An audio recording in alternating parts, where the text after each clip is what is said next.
see. So this is Senor GP. Uh, he's been married to Senor Tinko for 25 years. So here we go. So how did you and your spouse meet? We met in 1971. I was an exchange student from Spain in her high school. Okay. How did you know you wanted to get married? After that 1 year experience that I had in the US, I went back to Spain, and Mrs. Timko and I just kept in touch by writing letters. And 3 years later, I invited her to come visit me in Spain and visit my family, and she did. And instead of going back to the U.S., she stayed in Spain, and she stayed, found a job, and stayed there for almost 2 years. So we got to see each other a lot, and out of that, our love grew. Was that when you right after graduated high school, or like when you were in college? Well, I did my senior year here in the U.S. at her high school, and then went back to Spain. I moved on to college, and when she came over to stay with us with my family, I was in my junior year in college. Okay. So what is the best part of being married? Well, there are a lot of very good things about being married. I think I think the best part is developing a feeling that is really hard to describe, that allows you to know, that allows you to empathize with everything that your partner is going through, and I guess the daily contact between the two just allows you to see your partner from all different aspects, and little by little you get to know her, in my case, so well that it's like a perfect best friend from that point on. Wow. So you enjoy doing everything with that person better than with anybody else, and you share ideas, you share feelings, you share good moments, bad moments, and all that is really exhilarating when you are able to reach a bond that is so close and so transparent.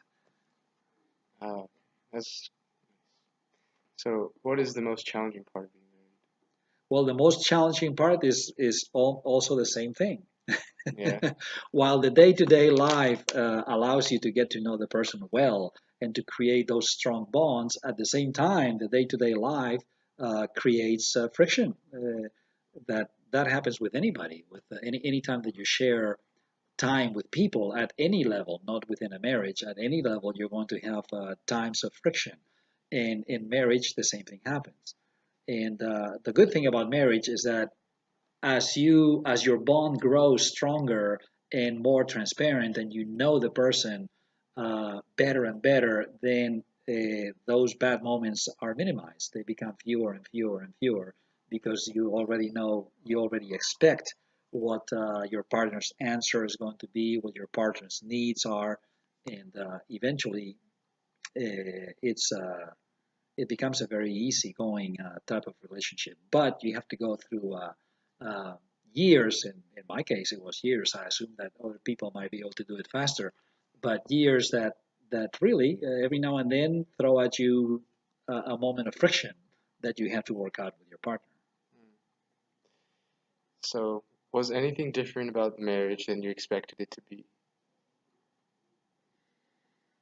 Mm,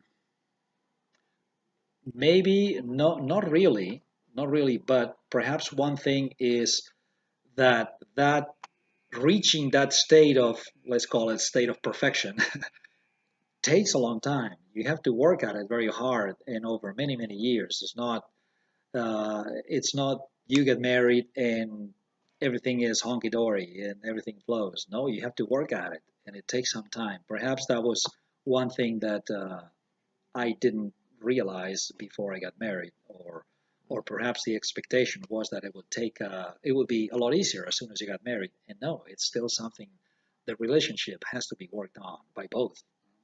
Was there anything that you were not ready for? Uh, I don't think so.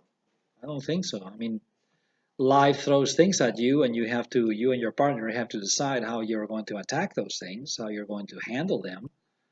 So everything is different.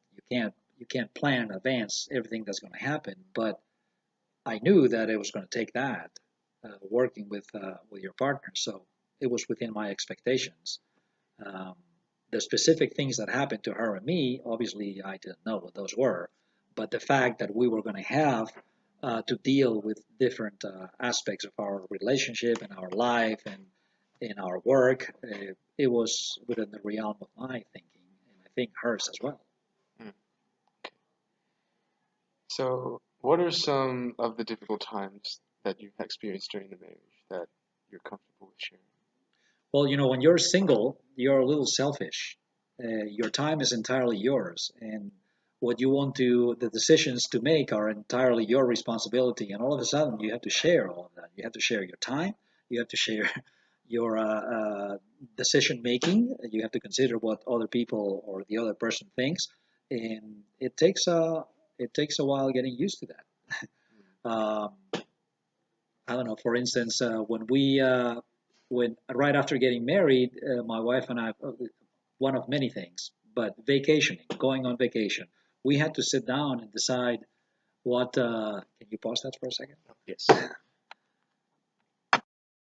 difficult time. One of the difficult moments that we went through, getting over the fact that now we had to share time and responsibility, was deciding where we wanted to go on vacation. I was used to do whatever I wanted when I was on vacation, and so was my wife. And we had to sit down and decide, okay, I like to do this, I would like to do that, and what she wanted to do is not what I wanted to do. And what I wanted to do was not what she wanted to do. So we both had to give in a little bit and kind of bite our lip. And I had to bite my lip and do and go where she wanted to do. And I'm sure she didn't feel uh, at full ease having to do the things that I wanted to do. So that was probably one of our early difficult moments, trying to iron out all those situations. So, how did these times affect your relationship with God and with each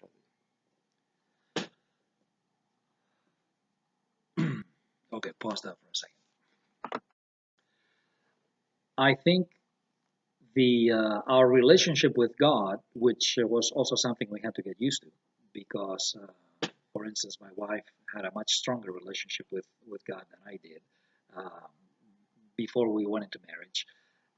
But eventually, our relationship with God, I think, helped us a great deal because for both of us, uh, the ideas that God stands for, goodness, sharing, are extremely compatible with marriage, and we those were our principles, the principles that guided our lives. So obviously, immediately we moved those into our marriage, and it was seamless. There was no problem. So it was a very positive influence. other? So what are some of the blessings you've received through marriage, and how have they brought you together? Well, the two most important blessings are the two children we have, our son and daughter.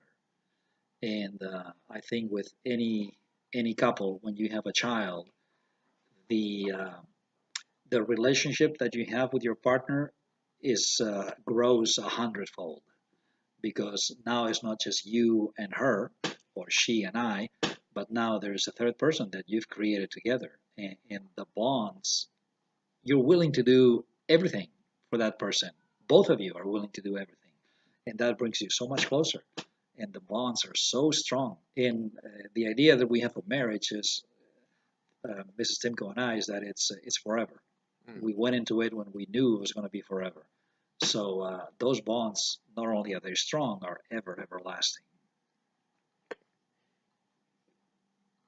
So, what can you talk about marriage as something that has to be eventually nurtured and allowed to grow? Well, I mean, I guess you've already talked Yes. about that. Well, but I'll add a little bit. It's like I said, it in the case of Mrs. Timko and I, we took some time. Our relationship started early.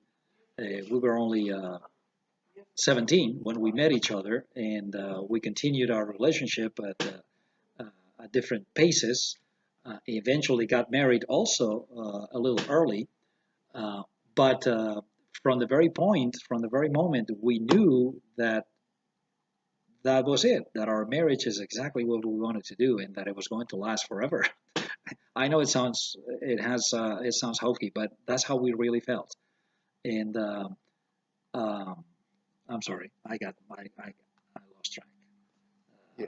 Yes, and then we realized that because we were young, because we were newlyweds, you had to iron out a lot of difficulties. All those moments of friction that I was telling you about Hmm. earlier were going to be appearing, and it took the I would say the first dozen years to really get good control of everything that life threw at us. Um, so we had to work at it daily, constantly through those cases. So, what are some of the things that you do to keep your relationship growing? Well, about 90% of the things that I do, and I suspect it's about 90% of the things that my wife does, we do together, and that is by design.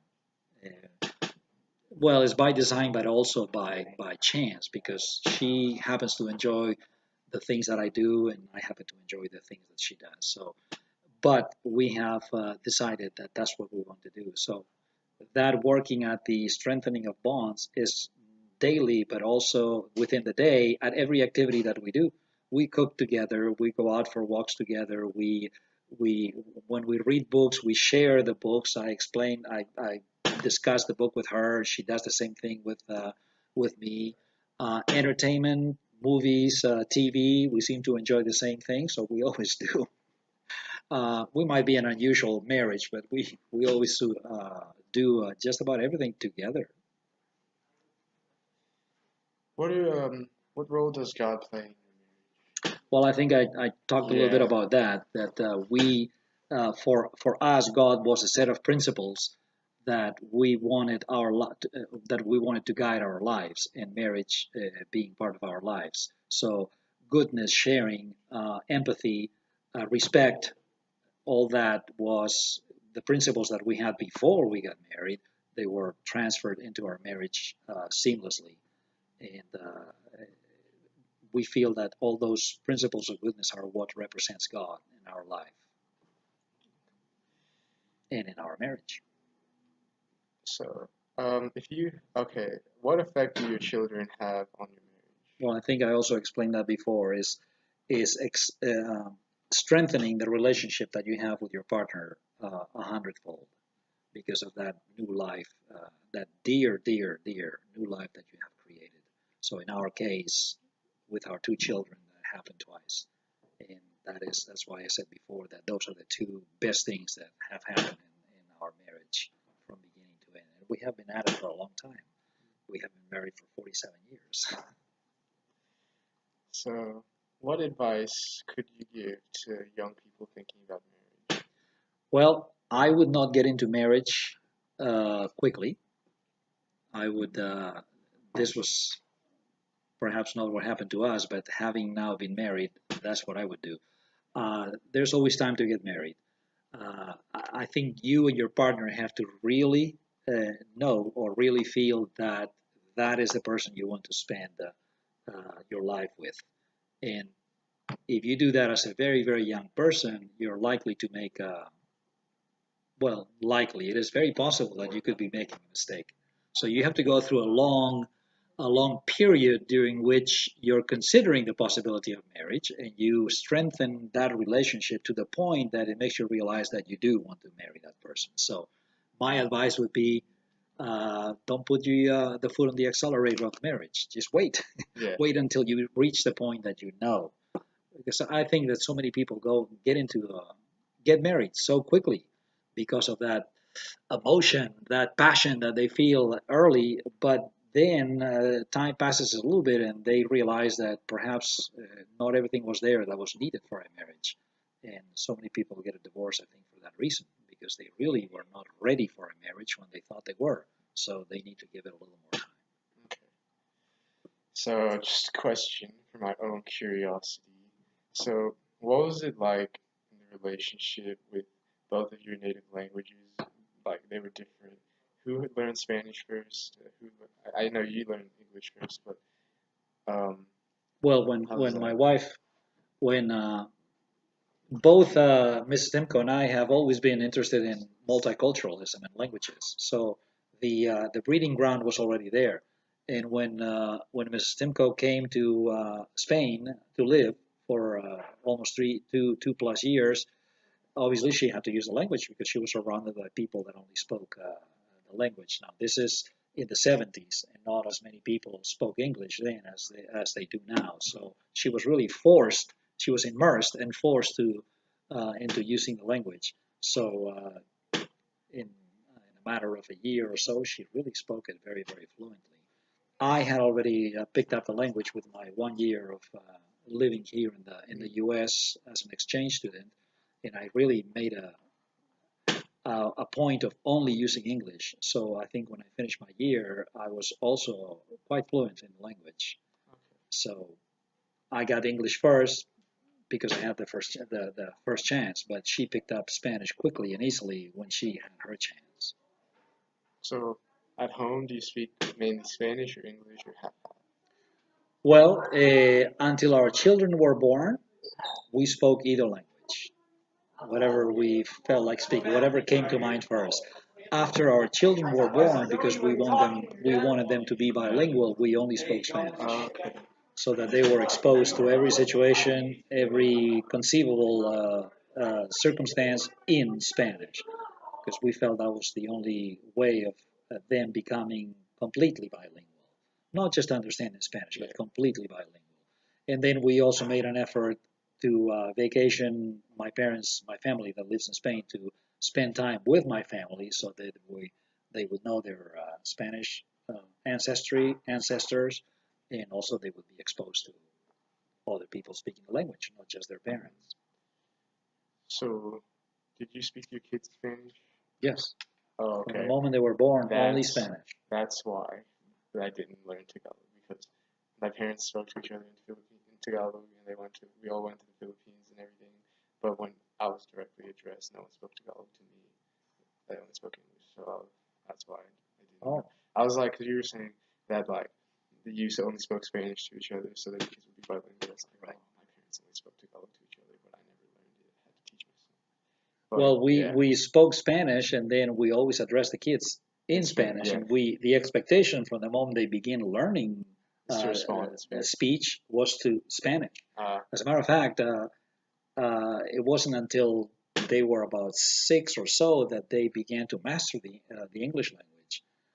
When people came to home, they would speak in our children would speak in English, but they would make a lot of mistakes, and they would use constructions that were English Spanish constructions. Like they would ask them, "Oh, how old are you?" And they would say in English, "I have 5 years," because that's yeah, how you say it in Spanish. yeah, Okay, so they had the orders there, but they didn't have the structures yet because they had not practiced enough okay, since they were exposed to only Spanish in the house. But we figure that as soon as they went to school, the jump into 100% perfect fluency would happen quickly, and and it did that's happen. yeah, they happen. That's what Okay, happened. But that way, they are truly natives. Truly Spanish speakers and truly English so speakers. yeah, I want to do that with my kids. I have to get fluent Yeah, first. but you have to have a partner that speaks that language too. Yeah, work on that later. Or, well, it doesn't Or I matter. could just talk to them myself. Right. There are couples that speak two languages, Yeah. and the kids, when they address one parent, they know they have to use one language, and when they address the other, they use the other language. Okay. I Yeah. have a cousin who married a lady from Finland, and their children. They live in New York. He is Bolivian, Mhm. and she is Finnish, and they live in New York. And they managed for their kids to be trilingual Oh and at a very high level of fluency because they would only speak Finnish with her, and they learned the Finnish language very well. Only Spanish with him, and then outside the house and in school, English. So they are trilingual.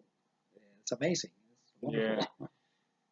That's very cool. And that, that kids do that without any effort. They don't have to go to class or anything to do that. It's just in the daily contact with their parents and with their environment, they learn the language. Okay. And that, well, as you know, I think professionally that opens a lot of possibilities too, depending on what you end up doing. But it can open a lot of possibilities. Well, thank you very much for the interview. You're welcome. I'll get to your wife tomorrow morning. Okay. Does she know? Yeah, I told her today. All right. She said just whenever before school. Okay. Sounds good. Thank you very much. No problem. Hey everyone, this is Miss Timko, GP's wife. We should begin. Alright. So, how did you and Senor GP meet? How did you know you wanted to be married? We met, GP was an exchange student my senior year in high school. We were both seniors up in Ohio, and we met there and hardly spoke the whole year, just knew each other to say hello, and that was all. But knew each other more or less. Actually, when he got here, I was dating his American brother, the family he was living with, so that was kind of interesting. And then after spending the whole school year basically just saying hello, because we ran with sort of the same group, so we would coincide sometimes.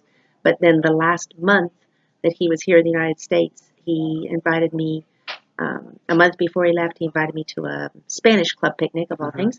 And we sat and we talked and talked and talked the whole time, and we saw each other every day until the day he left for Spain. And then he went back to Spain. So by the time he left after that month, we were talking about marriage. Already? Yeah. Wow. So, what do you think is the best part of being married? And what do you think is the most challenging part of being married? The best part is always having when you're genuinely in love with a person and you find the right person, you have somebody to share everything with, whether it's good, whether it's bad, laughing at things, at goofy things that happen, and just being able to share things. The most challenging part is sort of the same thing, that you're having to share everything because you're sharing a home with somebody. And so sometimes you just sort of you would rather deal with things on your own, but you realize that you're part of a team. And so you really have to share things. You have to work them out together because you have that responsibility. You're not just on your own. So, was anything different about the marriage than you expected it to be? I don't think so, because I had I grew up in if any of you have watched Leave It to Beaver or Donna Reed, those old shows from back in the 60s, I grew up in that kind of household. I mean, I was very fortunate with parents, with a very stable household, good family. Mom was home. She worked, but she was home when I got home from school. I came home for lunch every day. I mean, it was just an idyllic sort of little town of 5,000 people. So it was sort of that situation. So I had all of that. Those were my expectations, and that's basically what the life that I've been able to live. I've been very fortunate. What are some responsibilities or changes that you may not have been ready for, and how have you coped with them? I wasn't ready for. I guess in our case, our specific case is that since my husband is Spanish and I'm from the United States, there are a lot of cultural differences that I dealt with. That, for example, one of them is that in Spain, the family is very much involved in the children's lives, even once they're adults, once they're married and all that. And so I sort of had to adjust to that. And that the father, my husband's father in the family, would try to tell us what we should do. And we would listen to him and say, okay, and then we would do what we felt was best. But I had to get used to that somebody was trying to tell me what to do, and I was an adult. I was married. I had children, and somebody's still trying to tell me that. So, what were some of the difficult times during your marriage, and how did these times affect your relationship with God and with each other? Again, we've been very fortunate that we haven't had any really difficult times as far as our marriage goes. Raising kids is always a challenge, and we didn't always agree on what should be done on this or that. So those might have been some of the more contentious times. And that, I thought we should do this, and my husband thought we should do that, and we sort of sometimes came to an agreement halfway in between, And sometimes one of us just had to give in and said, there is nothing in the middle. So we'll either do it my way or we'll do it his way. One of us just had to sort of say, because neither way was a bad way. They were just different approaches. Yeah. And so, and I have a belief in God, and I use that to know that in the long run, everything's going to turn out right. That I just have to keep following the way that I think is right. Okay. So, what are some of the blessings you've received through marriage, and how have they brought you together? The best is kids, obviously. We have 2 children, and they're wonderful children. They're both adults now. And we have that in common constantly. And, we're parents for life, even though our children are adults. But that's been the big thing, our children.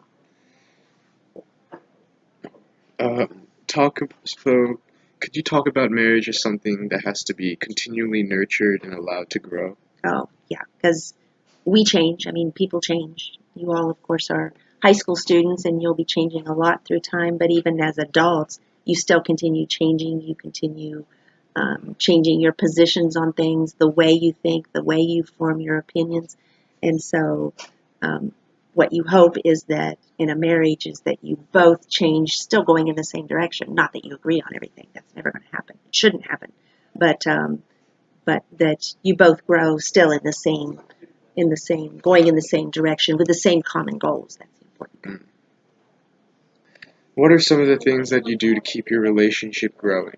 Most of it is we like to have fun. And I think having fun and laughing and enjoying life is really, really important.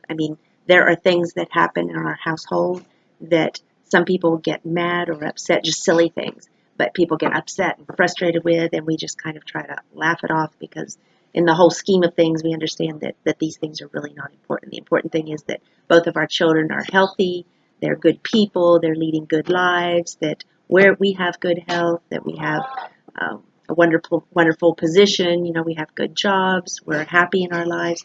And so these little things that a lot of people spend an awful lot of energy getting upset about, it's just not worth it in the bigger scheme. So, what roles does God play in your marriage? I can only speak from my point of view, but again, I have a belief in God, and so that you should always try to do right, that you should always be respectful of your partner, respectful of, in this case, his opinions and his approaches to things, but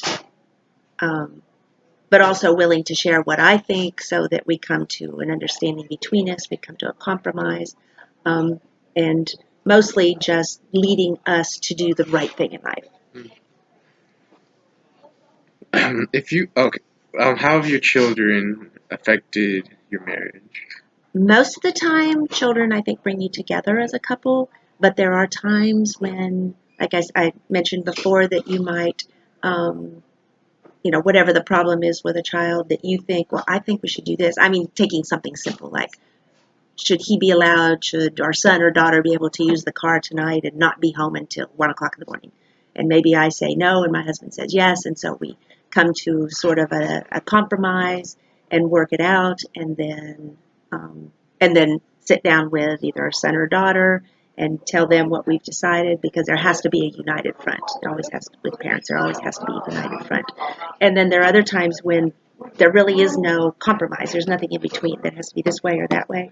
And so one of us might have to say, okay, I don't see that your way is harmful, because our ways would never be harmful with our children, obviously. So that, okay, I'll give in to you this time. But then the next time, maybe my husband would give in to me and say, okay, we'll go with your way and we'll see how it works out this time. So, what advice would you give to young people thinking about marriage? Don't rush. Don't rush into it. Even though we were talking about marriage after a month, we didn't get married for another 2.5 years. So we knew each other very well, long distance, and because my husband went back to Spain, I was here, and then after 2 years, I went to Spain. I moved to Spain, rented an apartment, and worked, and so we knew each other really, really well. Get to know your spouse's family very well, because, like they say, you're not just marrying the spouse, you're marrying their family too, because they're very much a part of your life. And so, and any problems that you see before you get married, try to work those problems out. Try to find compromises before you get married so that they're easier to deal with later. Make sure you're on the same page on basic things like how you spend money, how you're going to raise children. Are you going to have children? How are you going to raise them? Religion could play a part, obviously, religious beliefs. So Mm, the big things, you got to work those out beforehand. okay. Well, that's all the questions. Thank you very much, Mr.